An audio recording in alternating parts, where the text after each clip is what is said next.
What's up guys, it's Alex here, your friendly reef dog, and today I'm going to tell you my top 3 beginner SPS corals that aren't boring.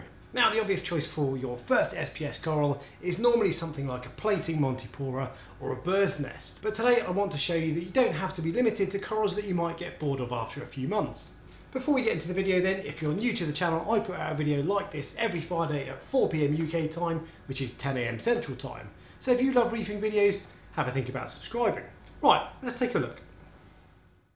First on the list then is Pavone Amal. This is an absolutely beautiful coral with unique crater-like polyps and a vivid orange and gold colour. When it grows, it encrusts out, then forms thick stubby branches. It likes medium to high flow and medium to high light, although as with any coral, it's always best to start with lower light, then move it up to avoid bleaching.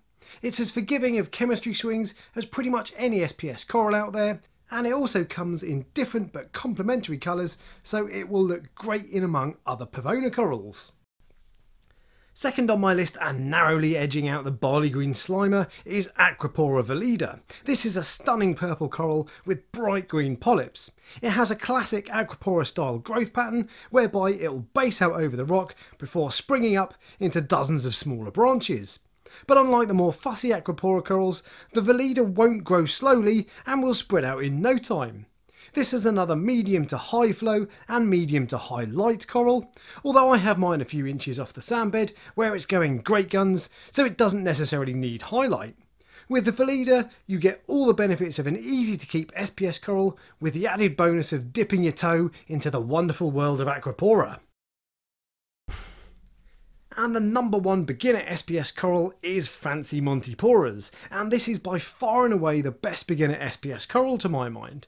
The varieties available are endless, and as a Montipora, they're more tolerant of less than perfect water conditions, but are much prettier than the standard digitata or Capricornis Monties.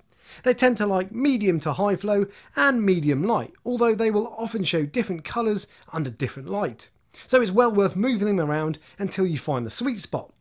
Many of them are multicoloured, and some of the Montipora paloenensis corals are among the most beautiful corals in the hobby. And while these guys can be quite expensive, they tend to grow reasonably quickly, so you can frag them and make your money back in no time. As with any coral, you should treat Montiporas for pests before they go in your tank. There's a type of predatory nudibranch that only eats Montipora, and you really don't want them getting into your display tank. But there are no prettier, easy to keep corals in the hobby, so if you're looking to dip your toe into the SPS coral water, look no further than these beauties.